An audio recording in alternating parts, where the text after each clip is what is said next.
Hello दोस्तों, आप सभी का स्वागत है हमारे परफेक्ट मोटिवेटेड चैनल में, जहां पर आप सीखें कुछ बेहतर अपनी जिंदगी के लिए। तो चलिए शुरू करते हैं। एक राजा थे जो अक्सर अपने महल के बाहर दरबार लगाया करते थे, जहां अपनी प्रजा की बातों को गंभीरता से सुनते थे और उनकी समस्याओं को सुलझाने की कोशिश किया करते थे।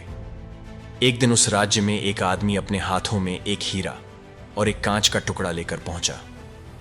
देखने में कांच का वह टुकड़ा हीरे के जैसा ही दिखता था। यह कहना गलत नहीं होगा कि कोई भी आदमी दोनों को देखकर धोखा खा जाए और दोनों में अंतर ही ना कर पाए। वह आदमी दरबार में पहुंचा और उसने भरी सभा में राजा को चुनौती देते हुए कहा कि राजन, मेरे एक हाथ में एक बेशकीमती हीरा है और एक हाथ में कांच का टुकड़ा है। मैं इन दोनों को इस मेज पर रख रहा हूं। आपके इस राज्य में मौजूद कोई भी आदमी इन दोनों की पहचान कर दे कि इनमें से कौन सा हीरा है और कौन सा कांच का टुकड़ा है, तब यह बहुमूल्य हीरा आपकी तिजोरी की शोभा बढ़ा सकता है। मैं यह हीरा आपको भेंट करूंगा, लेकिन शर्त यह है कि यदि आपने गलत चीज का चुनाव किया, मतलब आपने कांच के टुकड़े को हीरा बताया, तो हीरे की जितनी कीमत है उतनी धन आपको मुझे देनी होगी। मैं कई राज्यों में जाकर यह खेल खेल चुका हूं और आज तक मैं कभी हारा नहीं। राजा ने उस व्यक्ति की बात मान ली और अपने सभी मंत्रियों से कहा कि वह असली हीरे की पहचान करें। सभी मंत्री एक एक करके उस मेज के पास पहुंचे जहां हीरा और कांच का टुकड़ा रखा हुआ था। दिखने में तो दोनों में कोई भी अंतर नहीं था। कोई भी मंत्री असली हीरे की पहचान नहीं कर पाता और उन सबके मन में यही डर था कि अगर वह कांच के टुकड़े को असली हीरा बता दे तो राजा को उस हीरे की कीमत चुकानी होगी। किसी को समझ नहीं आ रहा था क्या किया जाए।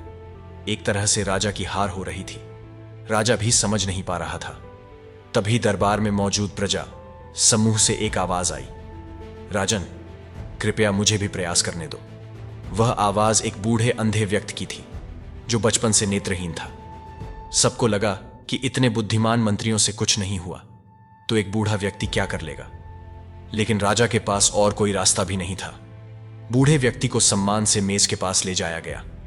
उसने दोनों ही वस्तुओं को छुआ और एक झटके में बता दिया कि कौन सा असली हीरा है और कौन सा कांच का टुकड़ा।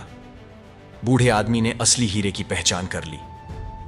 वह व्यक्ति भी चौंक गया जो इस शर्त के लिए हीरा लेकर आया था।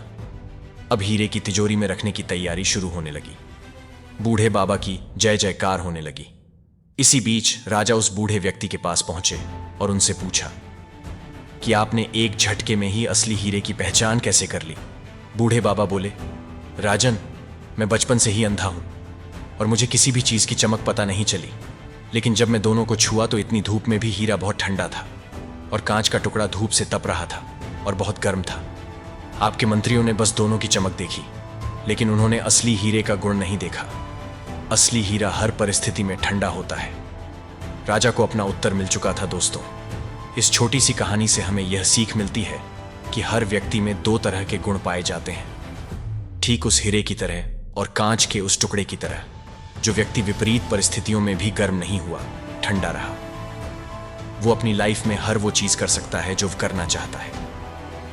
लेकिन जो व्यक्ति कांच के टुकड़े की तरह गर्म रहा तो उसका कोई मोल नहीं। बहुत सारे लोग गुस्सा करते हैं, आग बबूले होते हैं। ये वही गुण है जो कांच के टुकड़े में होता है। और एक हीरा तो हर परिस्थिति में चमकता भी है और ठंडा रहता है। इसलिए अपने दिमाग को ठंडा रखिए, शांति से काम कीजिए। अपने अंदर के हीरे की पहचान आपको खुद करनी है और आपको हीरा बनना है, ना कि कांच का वह टुकड़ा जो सिर्फ हीरा जैसा दिखता है लेकिन हीरा नहीं, क्योंकि अब आप जानते हैं असली हीरे की पहचान।